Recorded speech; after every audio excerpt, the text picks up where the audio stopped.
to the Board of Directors agenda meeting for November 13th, 2018. I'd like to welcome everybody that's with us. This is our opportunity to review the agenda for our formal board meeting on November 20th, coming up next Tuesday.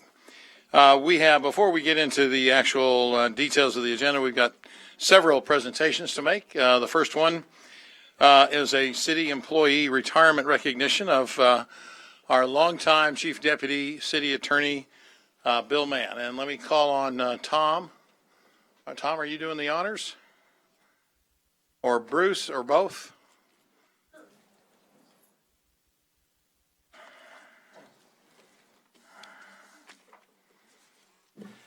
So this is a really bittersweet moment. I can tell you, I know that y'all think I've made a lot of mistakes as city attorney, but I think the greatest mistake I made is that Bill was the second person I hired when I became city attorney instead of the first person I hired. He's an outstanding individual, and I think you all know that. I can tell you this, if you need somebody to be an usher at your memorial service, you ought to get his services now. He is well known throughout Methodism for being able to get everybody to the right seat at the right time. I'm not convinced he ever listens to the sermons when he's ushering on Sundays because I always kind of see him outside when I'm there, but I have to admit I haven't been there as much lately, so I'll open that up. Bill has been recognized by the International Municipal Lawyers Association as the outstanding public attorney. I don't remember the exact year, but it's one of 3 that we've received in the office since I've been there. He has been recognized by the Arkansas Bar Association as the first recipient of its Community Legacy Award for his work with outside entities. Every time I turn around, it seems he's finding something to do. When there was a hurricane in Haiti, he figured he had to go down there and fix things. He goes down to the Gulf shores when they're wiped out. He's doing lunch or dinners for a group of homeless families that are done through an interchurch alliance. He's a coach at the Miracle League. I don't know if that is an honor or not because he said he wasn't going to do it unless he got to be the Cardinals, and he wears his own jersey and everything. But the highest honor he got on that is that one of his Miracle team members asked him to be the speaker at her graduation from elementary school.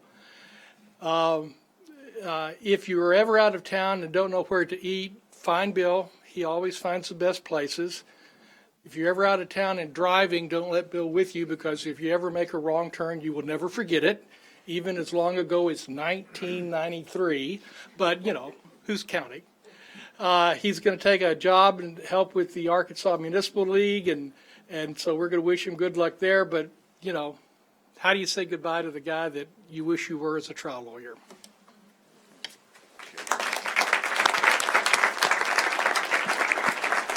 Bill, do you have any comments you would like to impart to us, some legal advice or some final advice? You've certainly been a very, very loyal and dedicated and professional servant, employee, and lawyer, and I know I speak for everyone about how valuable you've been, and I know you're going to be over there and you're probably going to be handling some City of Little Rock cases where we got conflicts. But I can't express enough how much we're going to miss you. Mayor Stola, Vice Mayor Webb, members of the board, Bruce and Tom, I'm so grateful for this. I've enjoyed my 27 years with the city. It's been an honor and a pleasure to serve you and all the department directors with whom I've had the pleasure to work. I also want to remember all the various city employee clients I've had. It's been a great pleasure to represent them. All the city employees who have given me assistance in cases and always being there for me and being very prompt and thorough in their responses when I needed them. I'm very grateful. I'm grateful for some of these lawyers who are here and staff members of the city attorney's office and other staff members that I've worked with over the years. It's been a real honor.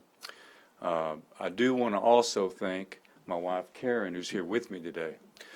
Next year we'll be married 40 years, and I can honestly say that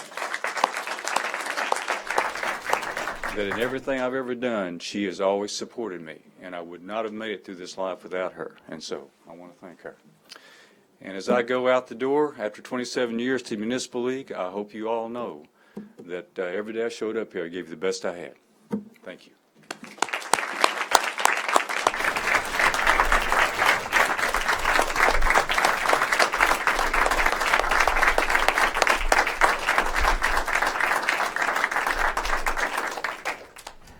on behalf of the city of Little Rock, I want to say thank you for your dedicated service, your legal counsel, and you all have an outstanding set of attorneys in the city attorney's office. But the one deal I have cut with Tom is that you're going to still continue to represent me, okay? Congratulations.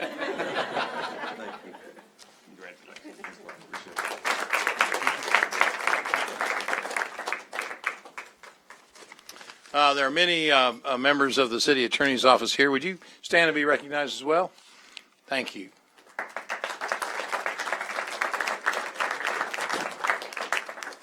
Director Hines, you're recognized, please. Thank you.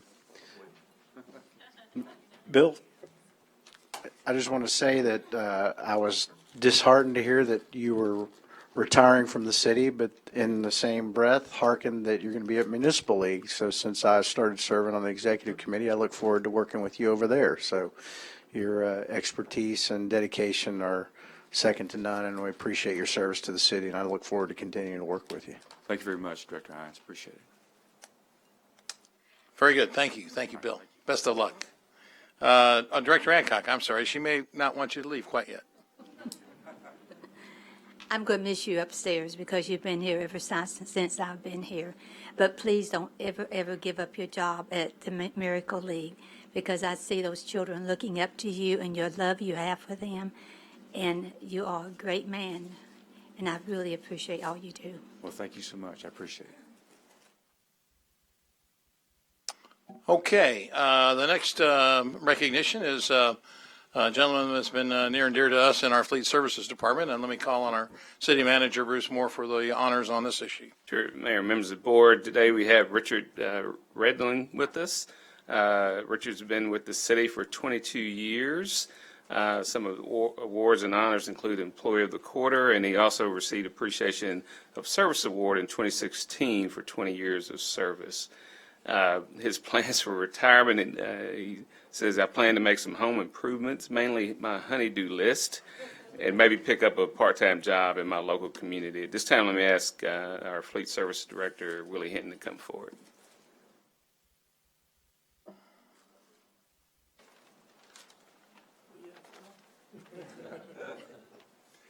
Mayor Stotler, members of the board, Bruce, Richard is a valued employee out at Fleet Services. He's been there a long time. Richard is also a mirror twin. He's the left side. He started at Fleet Services. He's ending his career at Fleet Services. He is a kind, resourceful man. Most people around there, everybody around there would tell you that. His claim to fame is he make a great peach cobbler, is what I've been told, you know, and I can agree with that, because when I get it, oh man, it's good. And Richard already does things with people outside of Fleet Services within his community. So we're going to miss him over at Fleet Services, and don't make yourself a stranger, Richard. Thank you, sir. Richard's wife, Karen, is with him also. Karen, would you stand, please?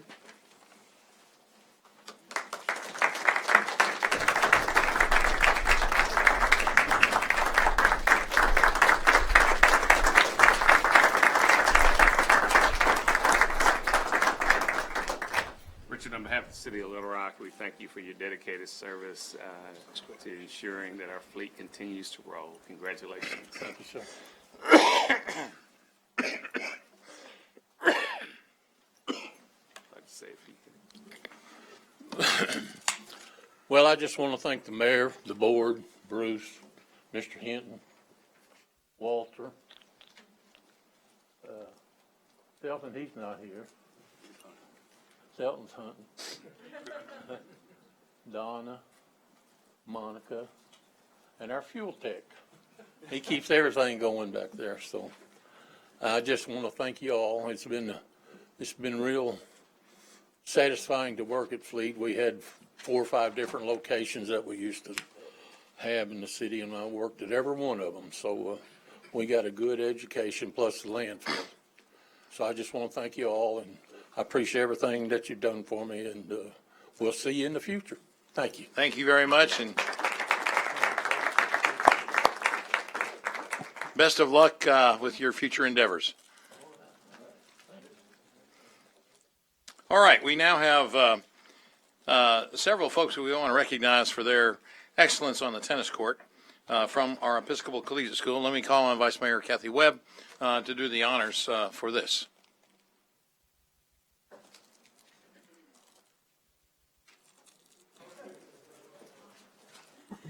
Thank you, Mayor, members of the board, Bruce, Tom. If I could go ahead and get the members of the girls' team who are here, and if the coach is here, to go ahead and come on up. If they look familiar, it's because we were here last year recognizing them.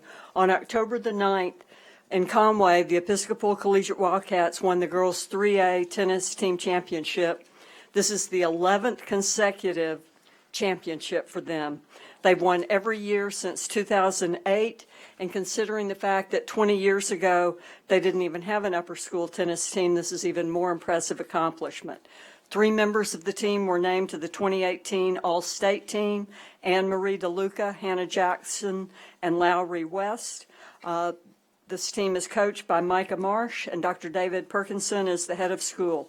Troy Urquhart is head of the upper school, and the director of athletics is Monty Smith. And I have a plaque. Come on, here.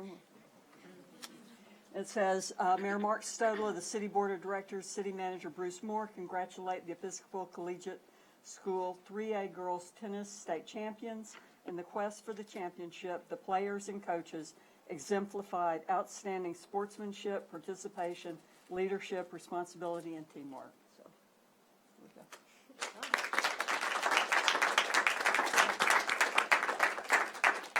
Don't go away. Don't go away yet. Hannah Jackson won the 3A girls singles championship. She won all of her sets in the tournament, along the way defeating players from Cave City, Fountain Lake, and Atkins. She went up in the tournament as the top seed and lived up to expectations. And it was her second year to be named to the All-State team in tennis. Hannah?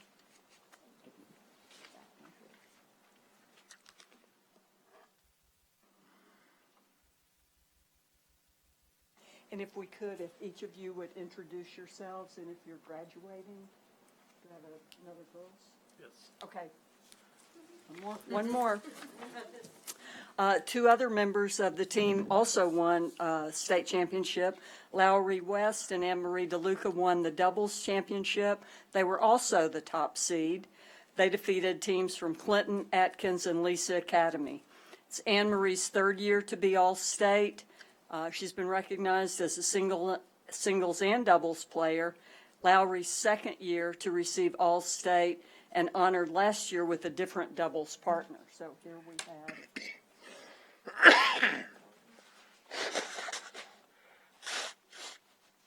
doubles.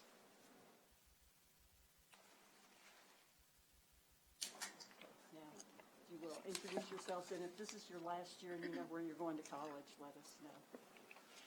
I'm Anne Marie, and I'm a junior. I'm Lowry West, and I'm a sophomore. I'm Hannah Jackson, and I'm a sophomore. No seniors. Wow. Yeah, we're lucky. We'll be back next year. So we will look forward to seeing you all again next year. On the same day in Conway, the boys won the boys 3A state championship, and this is their 14th team state championship in 15 years. Again, even more remarkable because they weren't playing at their school 20 years ago. 2 members of the team were named to the 2018 All-State team, Sydney Dassinger and Ethan Strauss. It's the 3rd time for Sydney to receive the recognition and the 4th time for Ethan. The boys team is coached by Micah Marsh. Dr. David Perkinson is head of school. Troy Urquhart is the head of the upper school, and the director of athletics is Monty Smith. So if I could get the boys. I think some of the guys are playing basketball, if that's correct. And coach? Coach is the basketball. The coach is the basketball coach. Okay.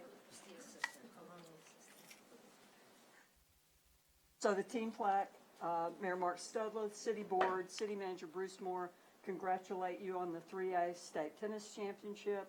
In the quest for the championship, the players and coaches exemplified outstanding sportsmanship, participation, leadership, responsibility, and teamwork. Don't go away.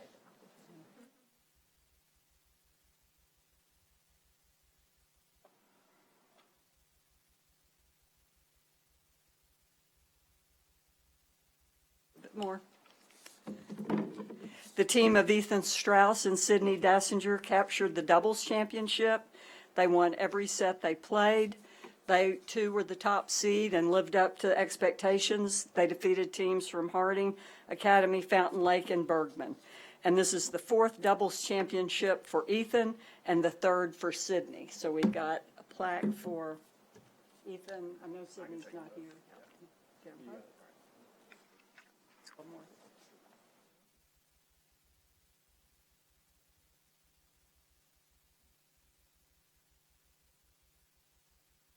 And if you all would, tell us who you are and if you're a senior, where you're going to college, if you know. I'm Ethan Strauss. I'm a senior, and I'm undecided. I'm Henry Jackson, and I am a sophomore. And I'm Jay Hodge, and I'm a junior. We will look forward to seeing y'all again. Do we have any parents here with us? Thank you all for the great support you give to your children, and certainly we're so pleased that we can have yet another team out of Little Rock, another high school out of Little Rock that's on the top of the mark in terms of athletics. We are really on a roll, I think, throughout the state in all of the various leagues. So, again, thanks. Keep it up, and we look forward to seeing you next year. Director Richardson, did you have any comment? Yes, Mayor, they're already doing. I just wanted the parents to stand up to be acknowledged and recognized. We saw some hands didn't go all the way up, but I want them to certainly be recognized and acknowledged for being here tonight, supporting these wonderful young people. Good enough. Okay, I would like to take a moment here to recognize someone else in the audience because of the and you know what's really I think very poignant that we're reading nationally in the paper about the wildfires in California and what's going on in terms of natural disasters throughout the country, and how we are either prepared or not prepared to handle these situations. An organization out of Washington, D.C. decided that because of the disaster, the hurricanes in Puerto Rico, that they would pair up 20 mayors from around the country with 20 mayors from Puerto Rico to share experiences, to share best practices on both disaster mitigation, disaster relief, post-disaster reclamation. And I was one of those mayors that was selected to participate. And so we've got I went down to Puerto Rico a couple of months ago, but now we have the mayor of San Sebastian, Puerto Rico with us, Mayor Javier Jimenez Perez, Mayor. And we also have Claudia Cardona, who is the Human Resources Director, and they've been learning about our disaster preparedness. We had an excellent meeting today. We toured the fleet services on our holiday yesterday, talking about budgeting. Mayor, would you like to say a few words? Also with them is Miguel Lopez, one of our own citizens, who is with First Community Bank, who if there's anything that needs to be translated, he can do it, although the mayor does speak English. So. I will try to speak in English. Very okay? good. Thank you for the invitation to be here. It's an honor to me to be with the board of directors of this series. Thank you to Mr. Stodola for the invitation, and we are sharing some experience in order to face other kind of emergency. But for me and for my people, it's an honor to be here and receive from my people greetings for all of you. Be a public service is a blessing. I have been mayor of San Sebastián for the last 14 years and was one of the most grateful experience that I have never been before as a CPA. Thank you. The mayor, thank you very much, Mayor. The mayor said that never did he ever imagine that he was going to be coming to Little Rock, Arkansas.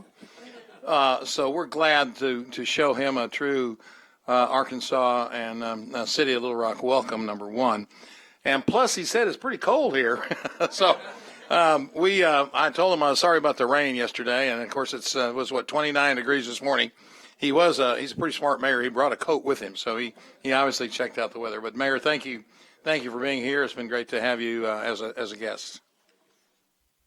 Okay. We can now move on to our agenda.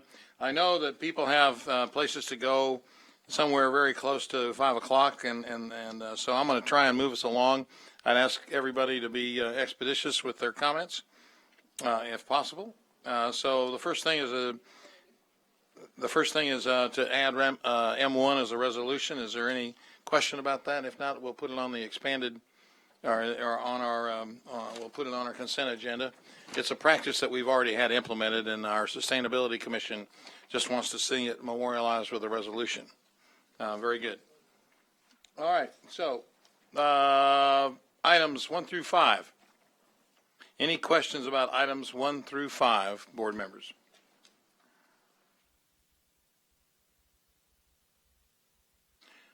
Director Wyrick, you're recognized, please. Mr. Moore, on item number 2, where it's talking about certifying the city liens, I noticed that we have a lot of liens to out-of-state folks, and there were multiple liens to a couple of LLCs that were out there. Do we always wait to the end of the year to do that? Is that the process that we have to go through to file the liens? Or can we do them individually as we go through? So, Director Ryder, we've filed the liens. This is the certification to the county. Okay. So we have to do that before the end of November in order for it to get on the property taxes for the next year. Okay, and we're able to collect property taxes outside of the city of Little Rock, outside of Pulaski County? Well, they own the land is in Little Rock, so that's But why they'll we're. be paying taxes here? Correct. Okay. Well, I noticed that we had a number of multiple offenders, and I'm hoping that we can get that from them. Whatever it was that we did, we need to be paid for. Thank you. Okay. Other questions on the consent agenda? All right. If not, we can move on to our separate items, which are items 6 and 7.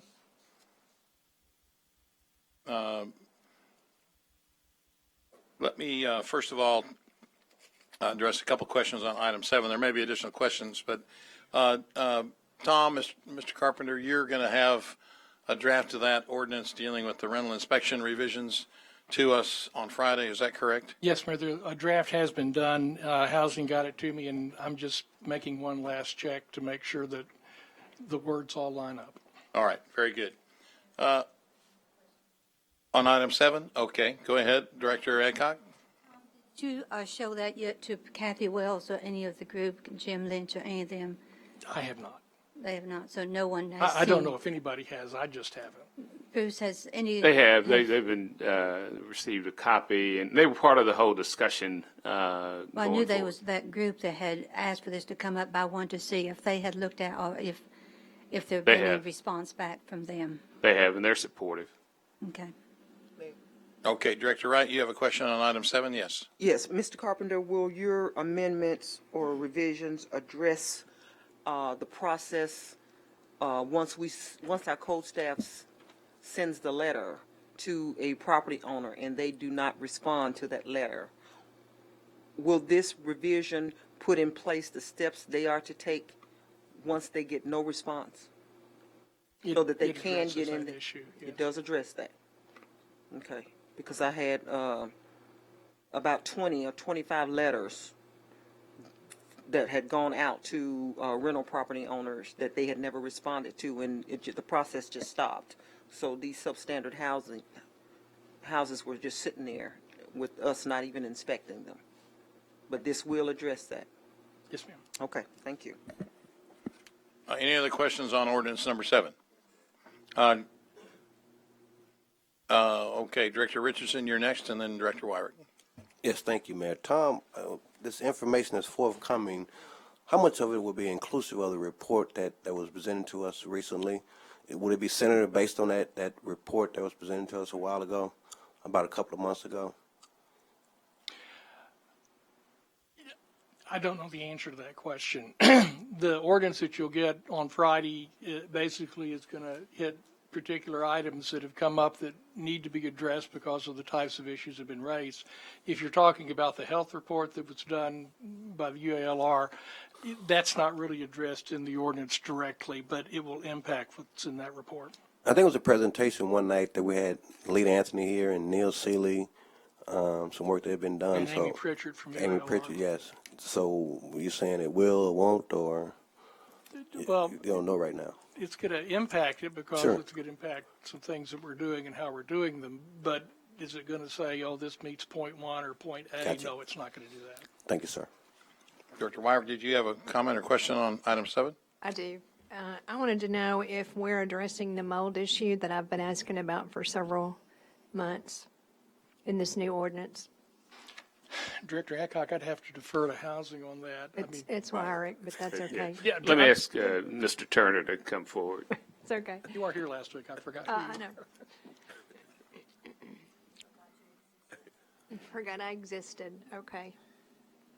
Mayor, members of the board, it doesn't specifically talk about mold in the revised ordinance. We're in the process of drafting something to have an outside entity to be able to check for mold for us. Okay, and so if you go into a property and you suspect mold, then you will, Call upon the experts to check it for us. okay, thank you. And that's including apartment complexes, correct? Because we've had a real serious problem with Yes, sir. mold in apartment complexes. Thank you, Rick. And we will pay this fee? Yes, we'll do it like we contract. We have lead-based paint inspectors that go out and check for lead-based paint, similar scenario. Okay. I sent a policy that I had researched on some other cities, and I assume you got it. Yes, ma'am. Okay, because I had to go on an inspection. Most of you all in my other life, I was a home inspector. Okay, so I was certified lead-based paint, and we had to test for mold and stuff like that. And I do know their certifications are required. So we will pay this fee. Yes, we ma'am. won't put this on the tenant. No. It will. On Yeah, we'll use that as support for our staff to do the checks for us. Okay. All right. Thank you. All right, Director Hancock. Going to address the landlords throwing the trash out on the curb for us to pick up? Is it going to put any rules and regulations addressing what the landlord's responsibilities are? Yeah, that, Director Hancock, that's going to be part of the review as we're embarking upon the solid waste rate study. So that's And- not in this. Correct. Can we put something in here, because the solid waste rate study may take months, and we're having this problem now? And I agree, but it's the expectation of we put it out on the curb and we're going to pick it up. And the only way that we can, like these liens that you all are going to certify next Tuesday, the only way to file a lien on the property is that we go through the process of notification and then citation, and that's how we can place the lien. But that takes, as we've talked about for a long time. Why can't we do it just like when they have parking in the yard or something? Why can't we just issue a citation? The landlord throws it out on the curb on Monday, we give a citation, and Wednesday or Thursday they're in court. I'll let Tom address it, but you remember the whole issue of, obviously we're a very strong property rights state, and the city attorney's office has said that in order to give notice and file a lien, you got to go through the notice, then you got to go through the citation, and that takes its initial 7 days, and then we go back, and the things are still on the curb. So, we are going to, as I've mentioned before, we're in the process of hiring some additional crews from solid waste, which I think will help tremendously. But to answer your question about this particular ordinance dealing with code enforcement, it is not going to deal with the issues on the curb. Thank you. All right. Any other questions on item 7? All right, Director Hines, we can move on to number 6. You're recognized, please. Mayor, I'll have to step down from the dais since I serve on the board of First Tee Central Arkansas, according to our city attorney. So, for this discussion. Okay, all right. Director Computers. You're not on.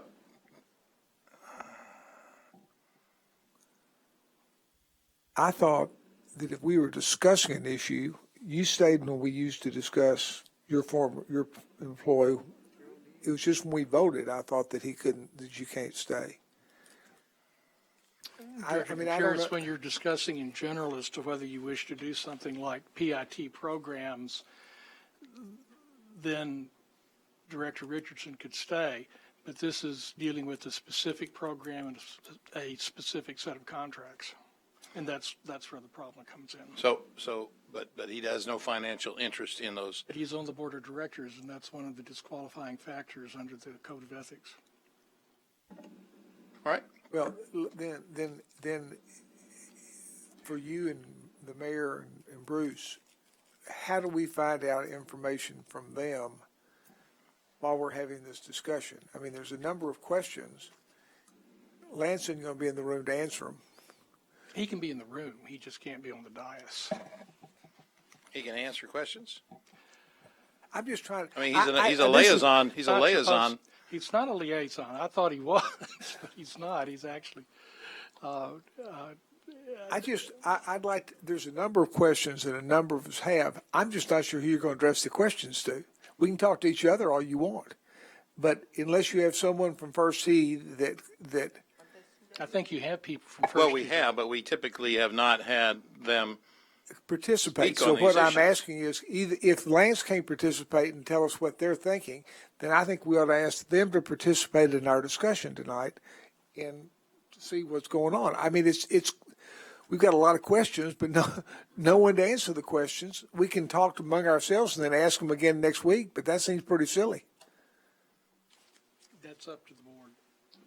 I mean, I'm just asking, Mark, what do you want to do? Well, I think we've had I mean, I appreciate they're here to listen to us, but we've had a longstanding policy of not taking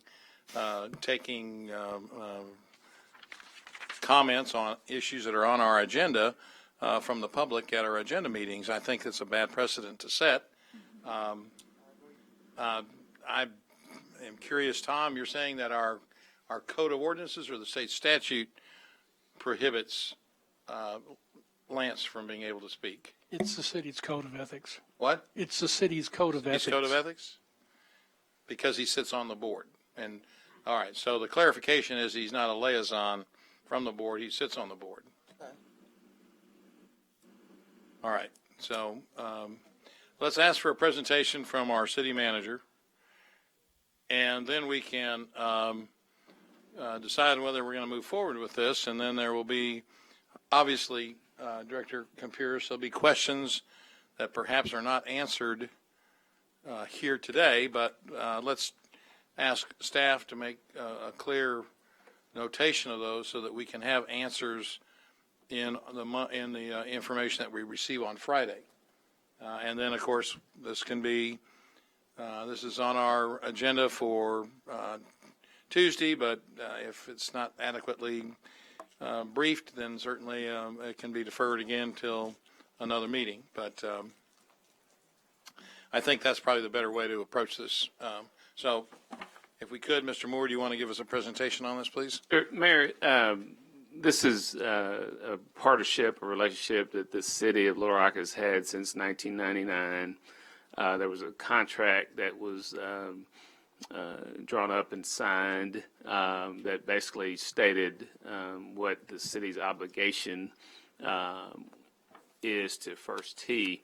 The contract, and I think everyone would describe it as pretty muddled at this point because there's been some amendments to the original contract. It was extended just recently, but the city attorney did advise that it was the city's responsibility for the operations and maintenance of the facility, based on the contract. But in this resolution, it acknowledges that, and the staff and the board at First Tee have also acknowledged that we do need to develop a new contract that clearly outlines the expectations of both parties. This resolution would basically say that we have to do that by the first quarter of 2019. And obviously, there's been a lot of discussion and dialogue with the organization recently, and they want it to be cleared up as far as responsibility and roles also. And I don't know if the city attorney wants to add anything to just the issue of the contract. Okay, I'll take questions. Director Pierce, you're first on the list. All right, Director Richardson. No question, Mayor. Just one quick point of clarification to Dean's point. I think, Dean, we talked about PIT generally from best practices standpoint or conceptual framework. Tom allowed me to stay in the room, much to the dismay and anger of a couple of colleagues who had threatened us with the Attorney General's opinion or Department of Justice opinion. But Tom had allowed me to stay in when we talked about it conceptually. But whenever we talked about my agency's contract, I would have to recuse and leave the room. So with respect to that, that's point of clarification, I think, with the difference between talking about it conceptually and talking about New Futures specifically. And I, too, may have thought that Lance was in liaison. I didn't know he's actual board member. So that would give me some clarity as well. So that's my only point, Mayor. Mr. Moore? If I could add one other point, because we had the dialogue during our program inventory regarding golf and the city's operations of the 4 golf courses. And so this will be included in that analysis going forward after we hire someone to come in and really review all of our golf operations. All right, very good. Director Fortson. I don't want to presuppose your conclusions, Bruce, but I would, as I understand what you outlined, what we're in a situation of right now, and what this resolution speaks to is monies that you're saying that we owe First Tee based upon our existing agreement that we owe for this present year. Am I understanding that correctly? That's correct. All right, Director Adcock, you're next, please. Mr. Moore, I've looked over this for the last week, and I see that in 1999, one situation with one people controlling First Tee. And then in 2015, that seemed to all change, and the FTCA took over the control of First Tee.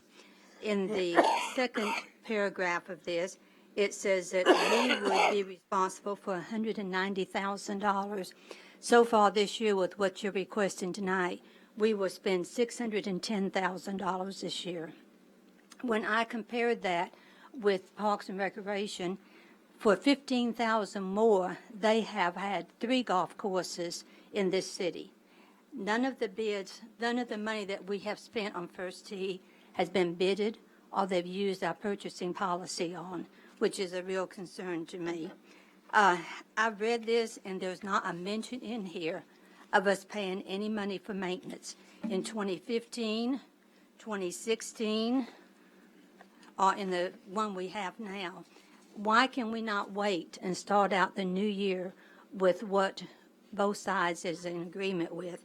Because right now, with us handing over $610,000 to this organization, with us not having any control, no audits have been given to us other than a one sheet of outlining what our money is going for. We've received nothing.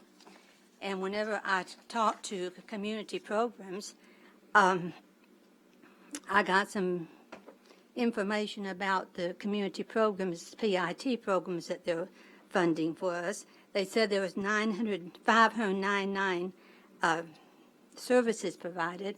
I thought those services would be of a child holding a golf club hitting a ball, but instead some of these are on site of the PIT program and talking about life skills.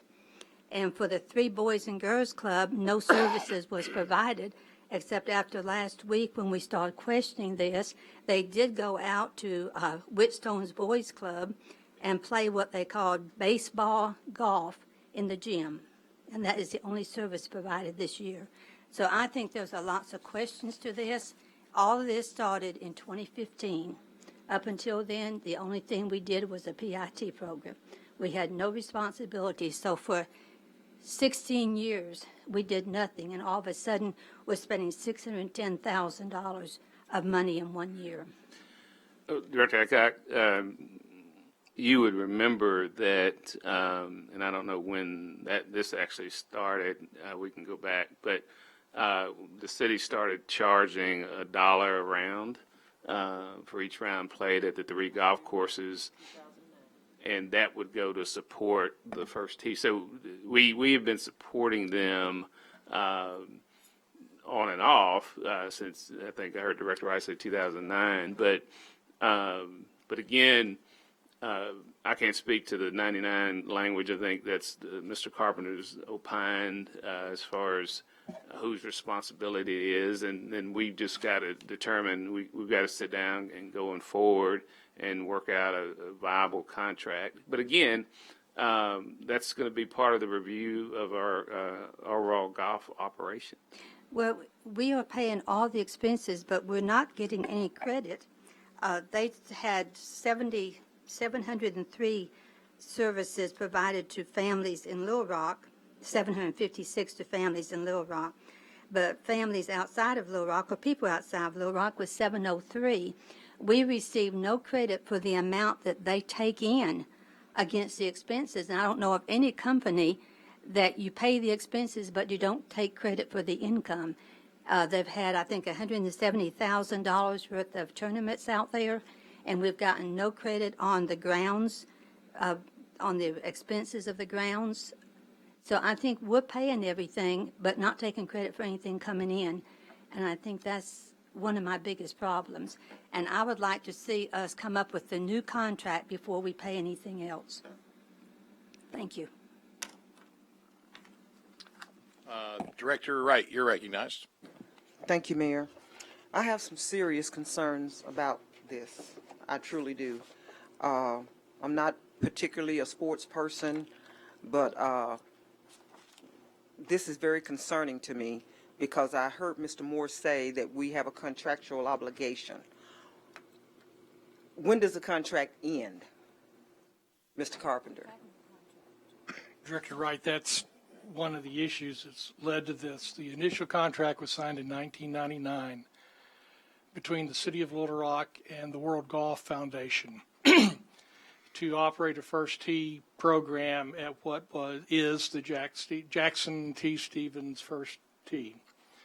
There was also a contract signed by an entity that was operating the First Tee program and the World Golf Association in 1999 for the licensing of First Tee products. So First Tee, sort of like a franchise, but instead of McDonald's, it's the First Tee through the golf program.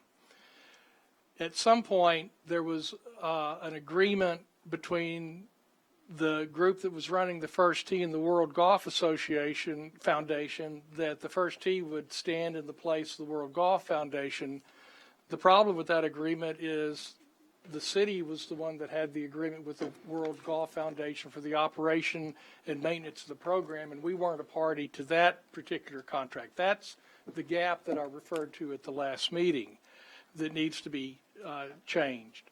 There was a contract signed in 2014 when the first contract was about to expire that would have gone for another 15 years until 2029, but the World Golf Foundation concluded that the individual that signed that contract with the city didn't have its authority to do so. Again, the gap. So that's basically what happened. Where we are is that there's one argument that the contract ended in 2014 and we have no obligation.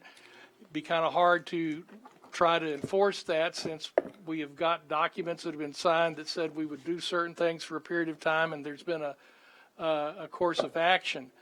I know that we need to get it settled, and terms of how we go forward on all of this. But that's, So you still didn't give me a date as when this contract ends?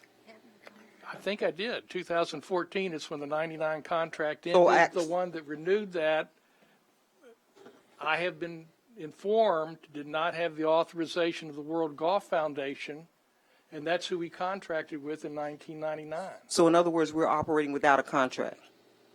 pretty much. So there's nothing legally binding us to give them this $160,000. I'm not, okay, let me answer that one.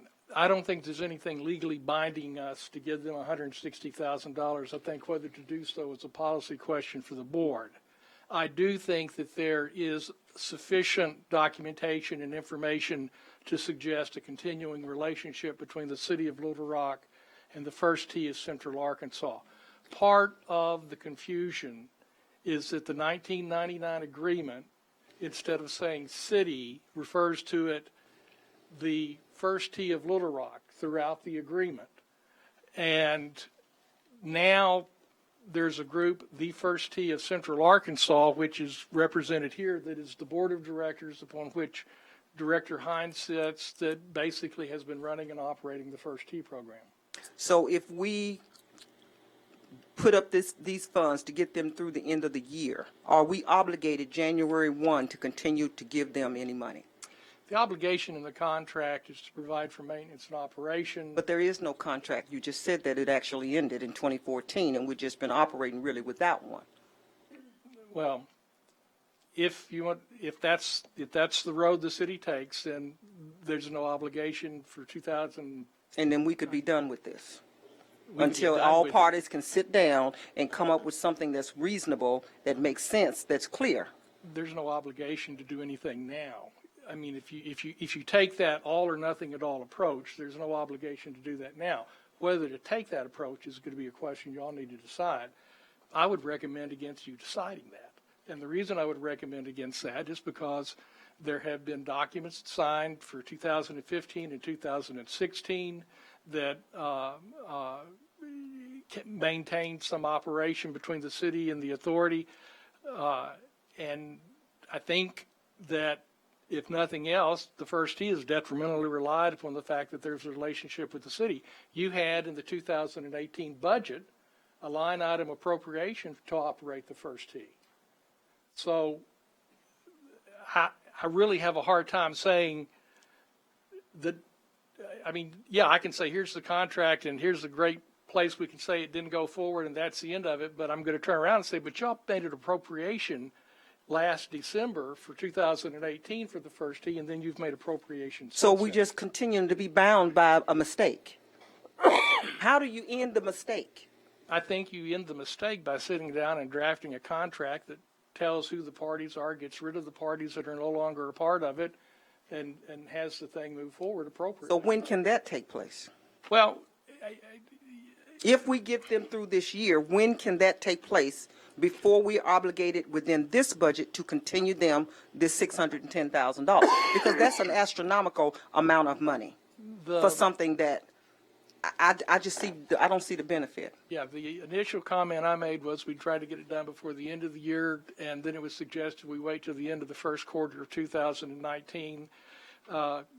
The more I've looked at this, I think we need to try to get an operation agreement in place before the end of the year. Okay, this is my dilemma, and Mr. Moore, I guess this is from you, Mr. Carpenter, you can sit back. I have a 2.5-year-old center with an HVAC system that's unbalanced. You'll be sitting in a meeting, and all of a sudden you got people start pulling off clothes because it's so hot. It all of a sudden gets too hot.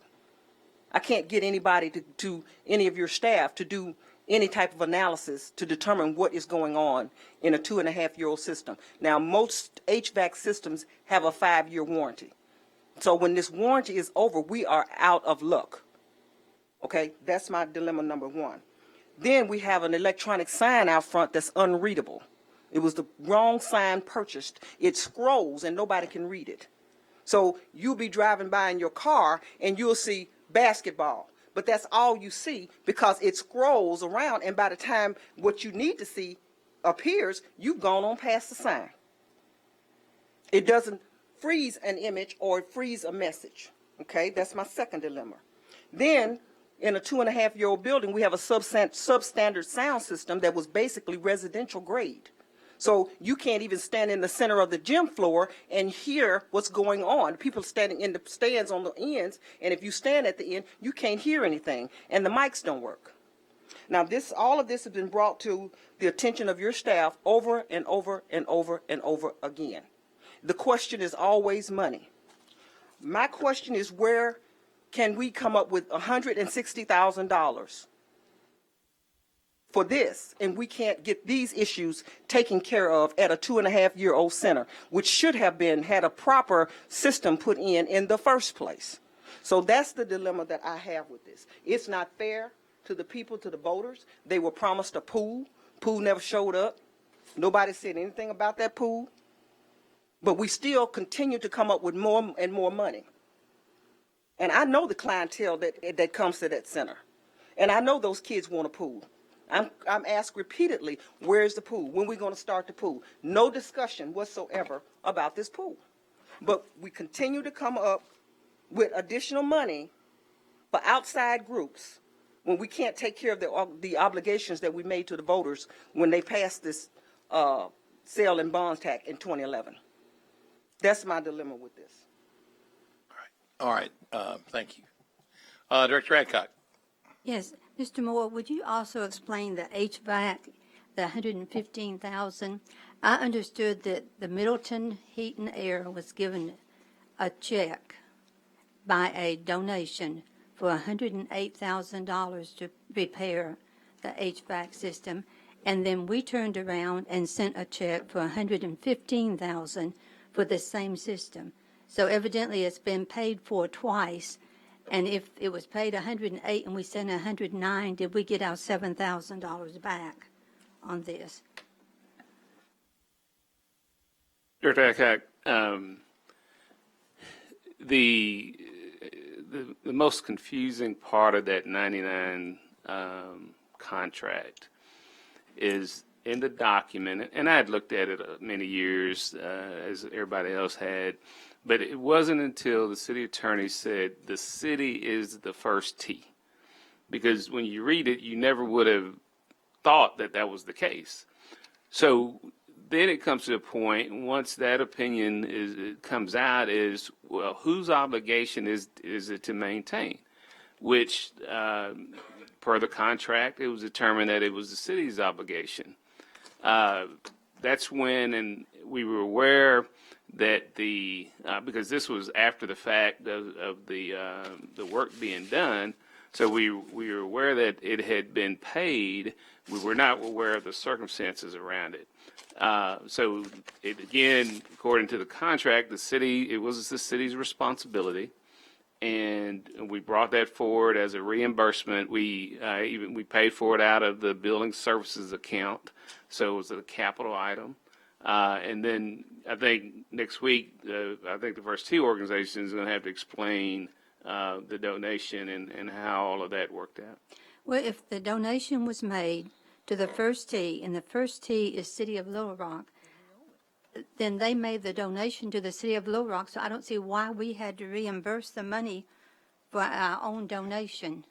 And as I said, at no point in here does it talk about the income that they have coming in that should offset these expenses.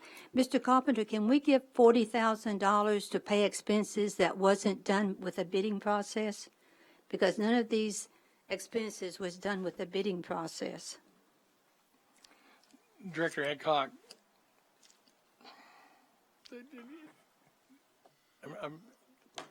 I wish that was a yes/no answered question, but it's not. Looking back at the original documents, the City of Little Rock is defined as a municipal corporation in the initial paragraph, and then it shows that throughout the rest of the document it's referred to as the Little Rock First T, all capital letters. So the Little Rock First T, i.e. the City of Little Rock, had a responsibility when this thing got started for maintenance and operation. Now, in terms of giving monies to a city, essentially park facility, whether it's being operated by Parks and Recreation or not, is certainly something that the City of Little Rock can do. Well, these expenses here that you gave money for is the same as if John turns in his expenses, and everything he turns in has to be bidded for.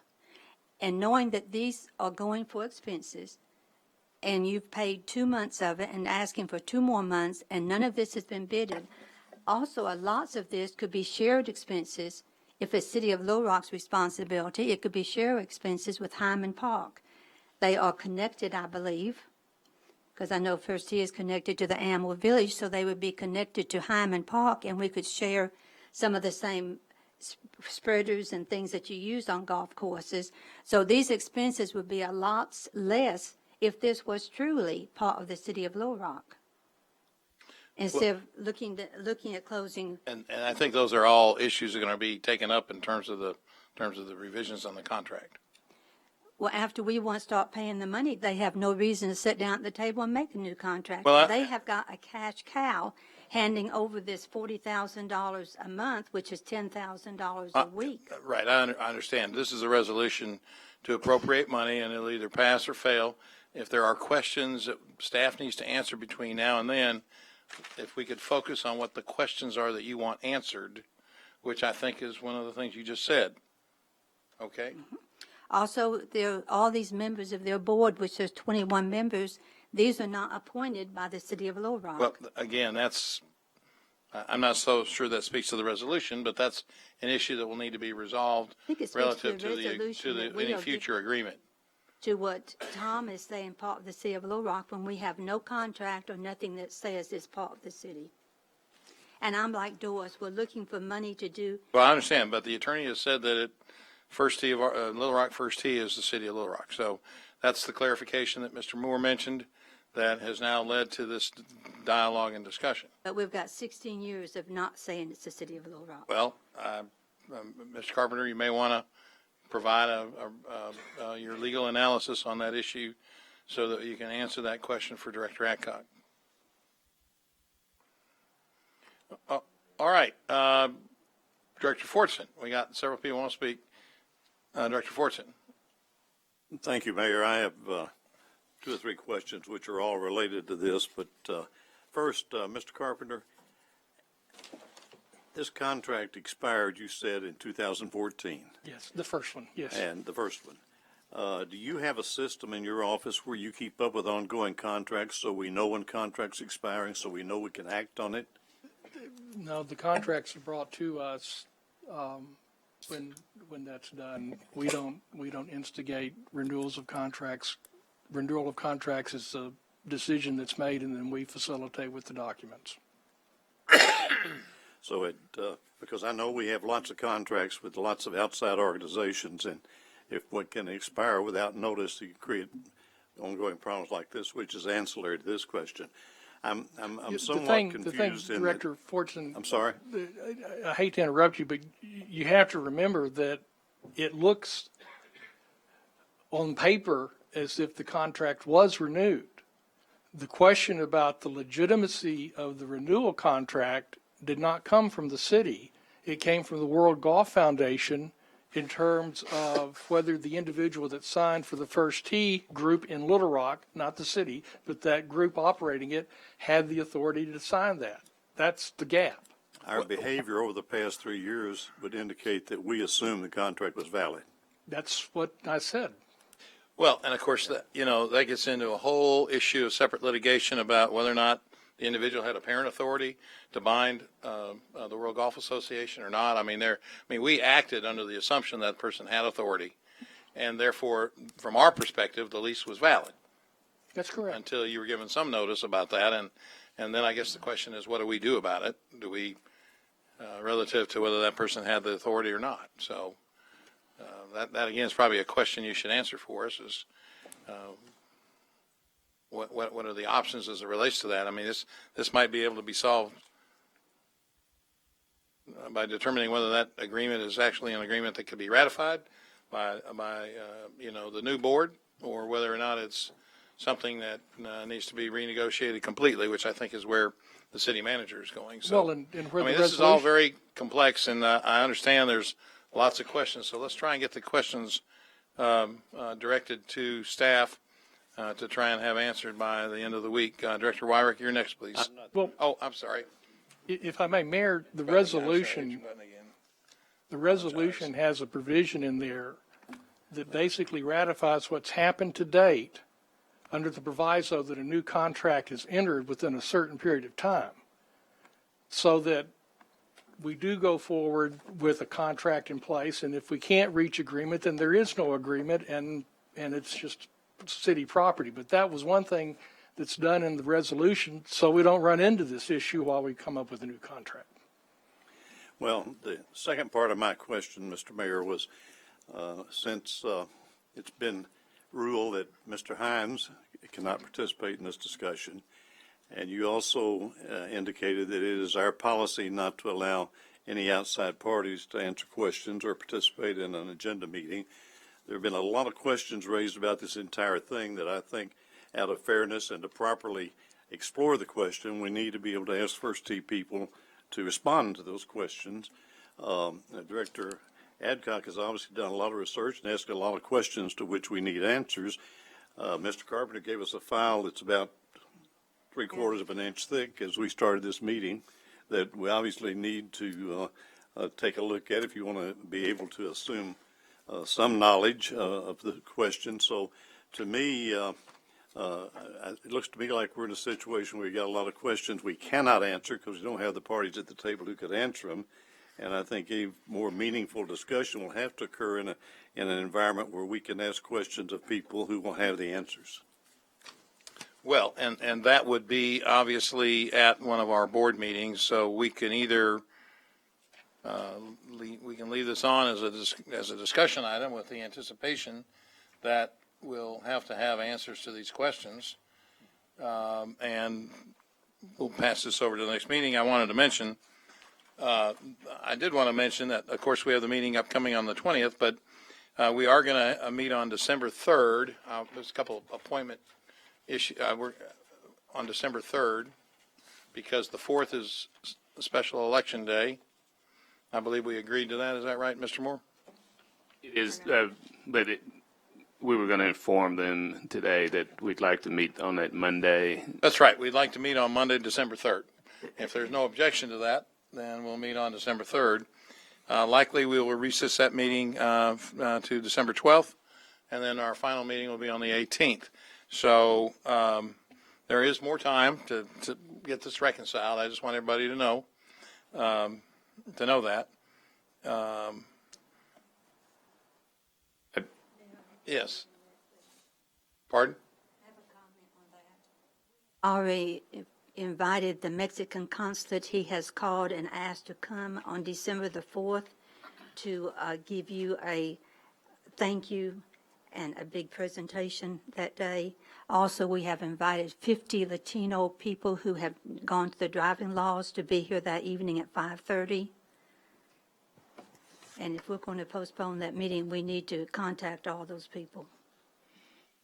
Okay, well, I don't think the let's presume that we can do that, and that the Consul General can come on the 3rd, and we can get everybody notified. If there becomes a problem, we'll let everybody know, and we'll. I mean, we can keep it back on the 4th if any. I mean, if We people, only have one race that day. Well, I understand. That's a big race. But it shouldn't I think take people long. would like to be flexible on that, and certainly this issue may be one that we're talking about on that day, and so I would prefer that we try and get it done on the 3rd. So let's see if we can do that. Is that all right with everyone? And we can talk to the Consul General, and certainly we can get the notice out to everybody else, hopefully. All right. So with that said, Director Fortson, do you have other questions? I'll yield. Thank you. All right. With that said, Vice Mayor Webb, do you have any questions? Oh, all right. Mayor, you called on me. And then you shut me down. Sorry. Say what? You had my light on and you called on me. Oh, okay. Well, I'm sorry. Go ahead, Director Wyrick. Okay. I don't know how we. That's okay. That's all right. Mr. Carpenter, you gave us a synopsis of all the different things that have happened since 1999. and you sort of indicated that the original agreement would have ended on October 2014, maybe because the person that was involved in the agreement was not authorized to do it. So if you took that into account, that we actually ended on 2014, in 2015, we did a services agreement where it looks like that we entertained an agreement with First Tee, and we paid a certain amount of money for that. So to me, that seems like that a services agreement is different than a contract. So that doesn't sound like to me it's part of the original contract from 1999. We did the same thing on 2016. We had a 2016 services agreement with First Tee. Then in 2016, we did something, I'm not sure what it was, but it says this second addendum was not executed by World Golf Foundation, a party in the original 27 agreement, October 27th, 1999 agreement. And then there was another thing that happened in 2017 in February, and it says the City of Little Rock is not a party to this agreement. What the heck is all of this stuff that happened on 2015 and 2016, and what does it have to do with the original agreement? If it stopped in 2014, or even if it possibly extends to 2029. To me, that's a whole separate situation. You're saying that we had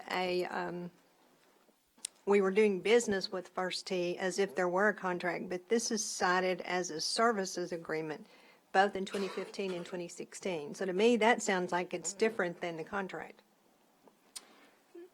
Director Warwick, you've done a very good job of pointing out where the confusions are coming from. The first point, though, is there would have been no ability to sign an agreement in 2015 or 2016 had we thought the contract ended in 2014.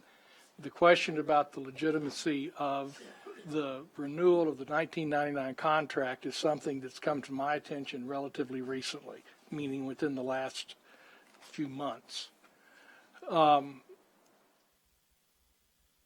do we not do service agreements with contractors in the city without a contract? I mean, we acquire different things from resources that we need within the city. Basically, a contract is simply a bargain for exchange. If you will do this, I will do that. What is a services agreement? It becomes a contract if it says this is what you will do and this is what we will do. But they look like they're written as individual services agreements and not anything really that was a part of the original 1999 agreement. To me, that's the way they look. Now, I'm like Gene, I haven't gone through all these piles of paper here that I just got tonight, so I'll look at that. But to me, these two things that you cited as a continued relationship look like they're different than the 1999 agreement that was done. And That's I just me. understand that. My point is, and what I was trying to say earlier is that if the agreement had ended in 2014, as the initial agreement said, and we had thought it totally ended in 2014, if the initial agreement said, then there would be no reason for anything after that. And there has been things after that. I was using that as a point to say that while we can take the position that this contract all ended, the fact of the matter is we haven't acted like that. And our actions can be binding on us to some extent. Okay. Well, you're the attorney. I'm not the attorney, but it looks like to me it's separate agreements above and beyond the 1999 is the way it looks to me. Some things that I would like to know about, Mr. Moore, I would like to know, I've got a document here that says that this is the breakdown for the uses of the 160,000.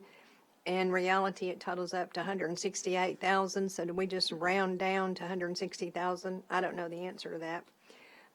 But it talks about, under item number 4, it says provide the number of participants. and it shows 15,541 as of October. I would like to know what participants mean. Does that mean that we had 15,541 people that played 9 rows of golf at First Tee? Is it talking about teaching seminars? I'd like to know what that is. And then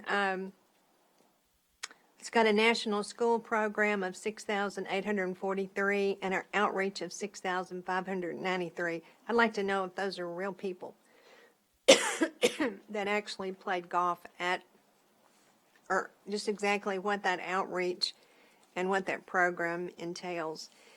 Then I'd like to know, in regards to this 160,000, what it represents. It's talking about facility, wage, and benefits, and then chemicals and water and electric and all the things that it takes to run a golf course.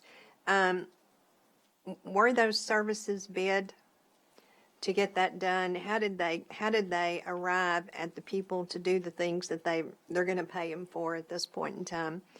I'd also like to know why in September it was 56,000 plus, then it dropped to 46,000 plus, then it dropped to 36,000 plus, and then it dropped to 29. I don't know if it's because it's the winter months and there's a different amount of maintenance to be done, or they're not doing as much training or teaching at the center, but I'd like to know what's going on with that. Then number 5 talks about community programs. It shows total served through October 646, and I think Joan came up with 599 from our PIT group. And I don't know if there's anything that outlines the salaries of these people that are executive director, director of programming, level 2 coach, marketing, development, financial coordinator. I don't know if there's anything that outlines that. I haven't found it. But in city language, who would these people be and what would their salaries be? Because I think that's important to the bottom line here. And I think, Mr. Moore, you said these were not our employees and they're not hired by the city of Little Rock. They're hired by the organization at First Tee. Is that what I understood? Okay. That's what I need for right now. Thank you. Did everybody get the same material in their packet? I don't see that. It came through an email message. Okay, I'll just add one question that I would like to know, because it's Central Arkansas and there are a lot of counties that are in the service area. If what funding do other counties provide to First Tee? The mayor asked me to let everybody know that there's a memorial dedication at the Rep at 5 o'clock for Cliff Baker, and he had committed to that, and that's why he is gone. So next on the list is Director Compuris. Tom, let me ask you just a broad question, or 2 broad questions. Joan and I were at First Tee when it was dedicated. You were too, you're right. 3 of us were. Do we have any records about the original intent of what was going on at that time? Is there any records that say what the gift was, how the land was to be used for, and how it was to be perpetuated for that time? The 1999 agreement sets that out. The land had been purchased by the city with bond proceeds. There was a $5 million payment to the city to do the architecture on the golf course, which, as I understand, it was a golf course beforehand. They were redoing what used to be a golf course and building the building. And then the initial agreement put forth what the obligations were and so forth. Well, I find often, and I agree with Mark, it's probably poor precedent to let other people talk during our discussions. But there are so many questions, and the 2 things that I'd like as you're looking at questions to look at or one detailed what the beneficiaries and the people who gave the property and gave the gift meant for it to be, and what they felt like their obligations were going forward. Because I think, if I remember correctly, it was not something that they were going to do and then maintain forever. Is that, but I mean, I can't, do you remember, Joan? But I think if we're going to start looking at who owns it and what we've done, somewhat, it goes back to what I said at our budget meetings. People give us things and we do things and we don't take care of them. And so part of what we need to look into is how this was either legally set up or what the intent was of the people that gifted this to the city. And there is, at least in my mind, a moral responsibility that if we're given something, we take care of it long term.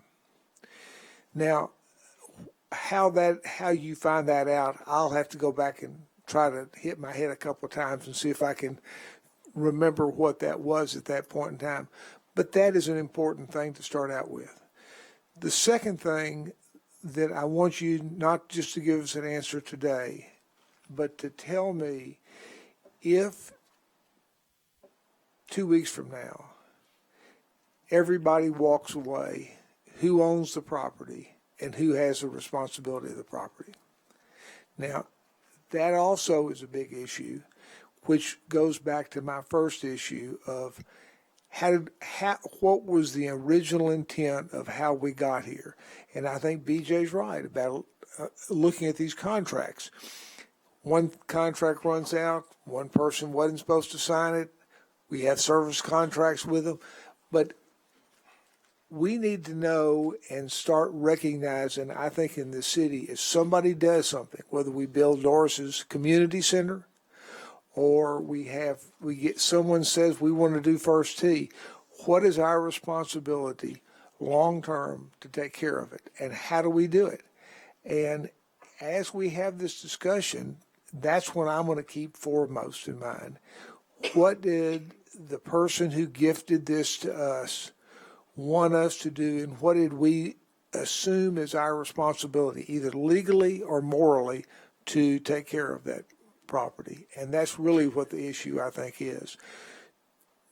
But I don't, unless the people at First Tee can dictate something and get it to me by Friday that we can answer all these questions, it's going to be hard to get these answers without them being standing in front of this and ask us answering questions. So I would urge us all to write out any questions and give them to you or Bruce.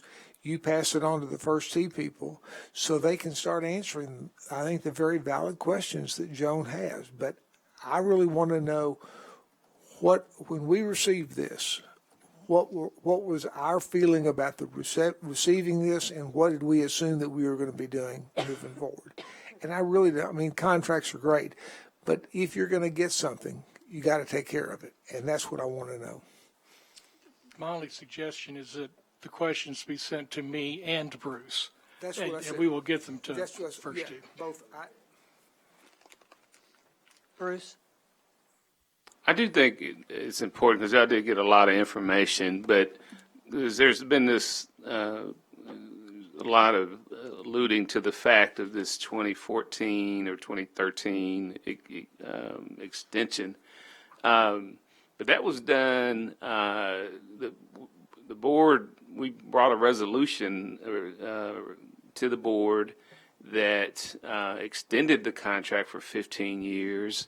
And the addendum mentions the 99 contract.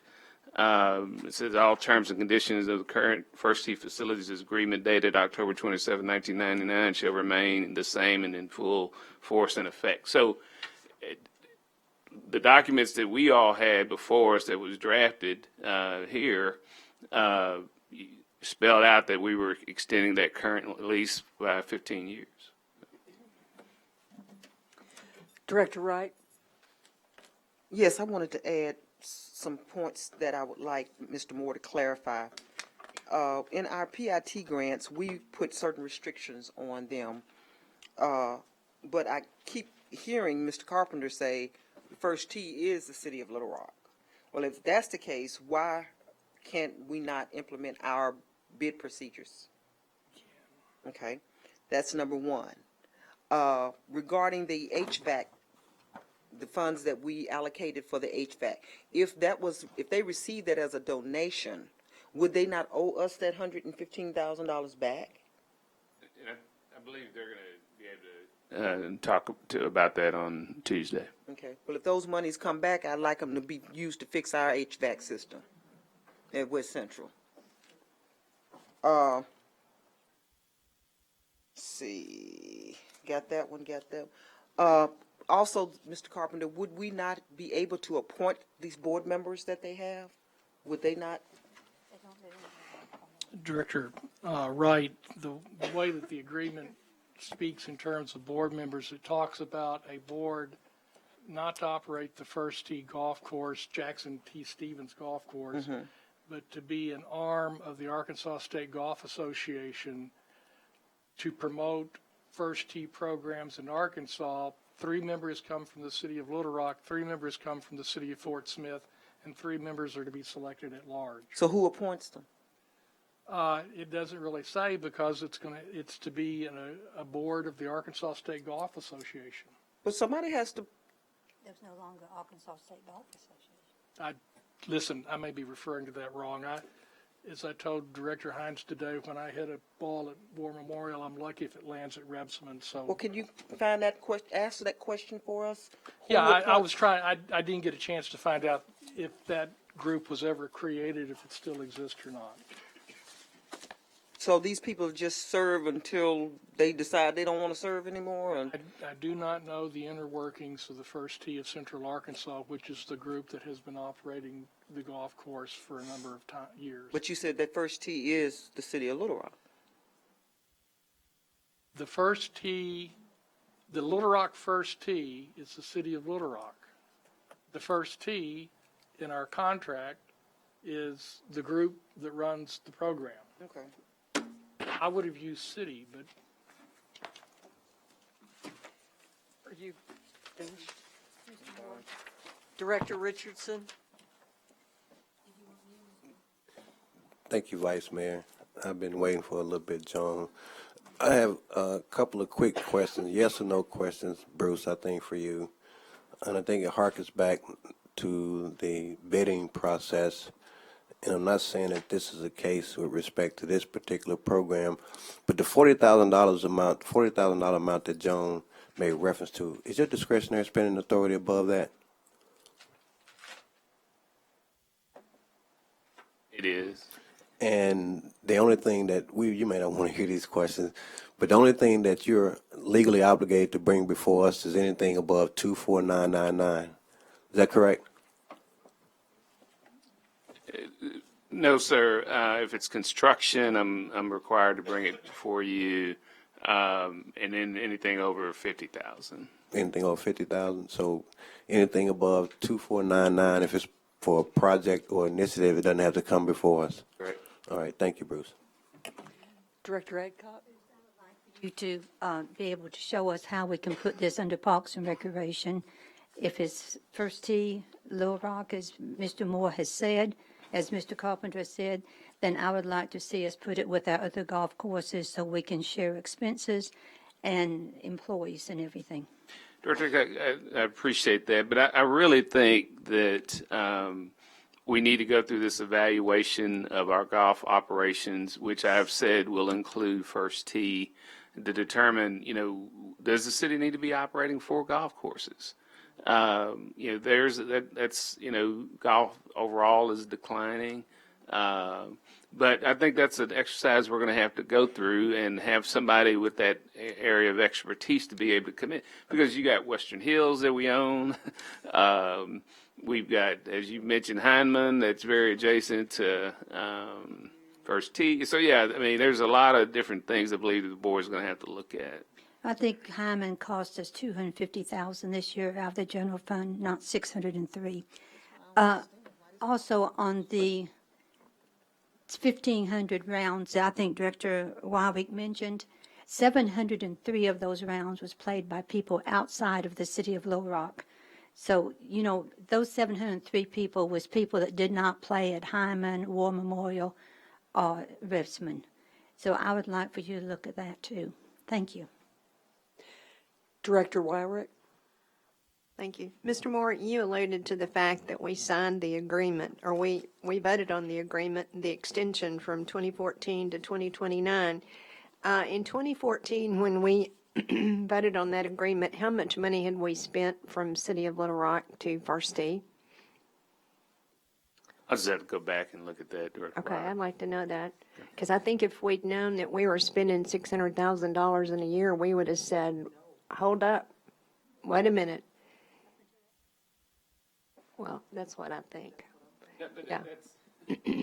I'm thinking we spent nothing, is what I'm thinking. No, it's not. I hate to say it's not accurate, but it's, as I've mentioned to you all would remember this because Director Kazort was intricately involved in the fact that we put first it was $1, then I think it even went to $1.50. So for every round that was played, and if I remember correctly, it probably came to about $90,000 annually. But we had been doing that for quite a period of time.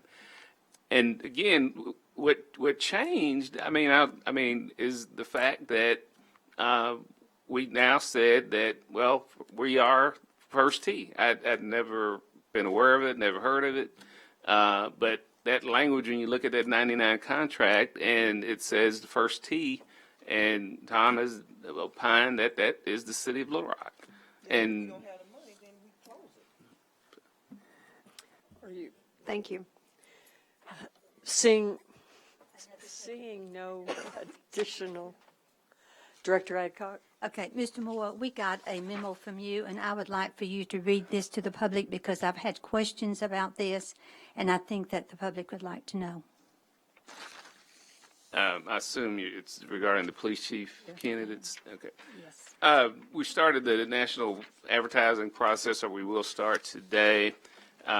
Typically, those go for when you're doing a national search at that police and fire level. It takes about 90 days from start to screening to interviewing to community forum. So Chief Buckner's last day is this Friday.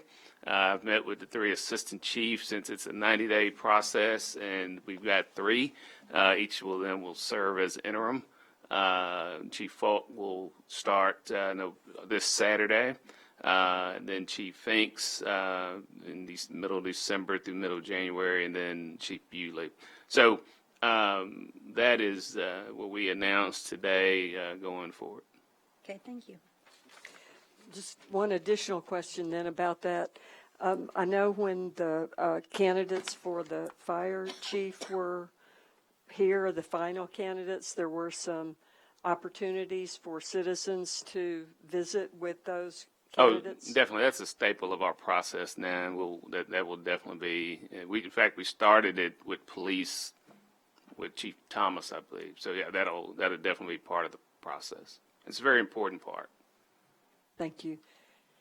Director Campuros? Different subject.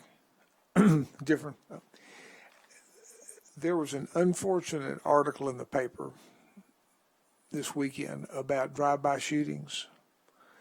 And I think the headline said that we had a raised number of drive-by shootings. Unfortunately, the numbers they were quoting were 2017. 2018, we had a marked drop. There is one sentence in the article, buried deep in the article, that says that's what happened. And, you know, we understand the problems in our city.